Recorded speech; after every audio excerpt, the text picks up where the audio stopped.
Hey, welcome back to Enlightened Tutors.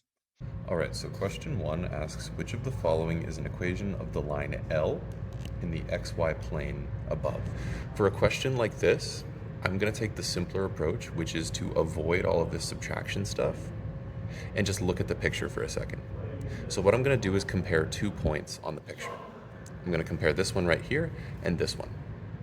The coordinates of this point here are going to be -1, comma 0. So what that means is my rise is what I'm going to start with because that's the top of my fraction here. So I'm going to use this as my starting point and this is my end point. I'm going to ask myself, how far up did I move from here to here? For questions of up and down, I'm going to look at the y value. So I'm starting at a y value of 0 and I'm ending at a y value of 1, which means it went up by 1, right? From 0 to 1 is up 1. So that means my rise is 1.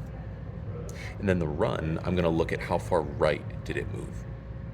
So again, now we're looking at x values. Starting at an x value of -1, ending up at an x value of 0, which means that is a +1 to the x, right? -1 plus 1 is 0, which means we now end up at 1 being our run. 1 divided by 1 is 1.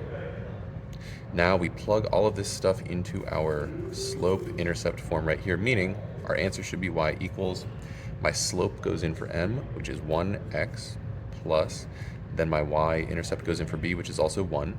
And we look at our answer choices and we notice none of them look exactly like this because we don't typically write this 1 as a coefficient. So if we erase that, because it doesn't really make a difference, we get D as the correct answer. For more practice problems and tips, follow us at enlightentutoring.com.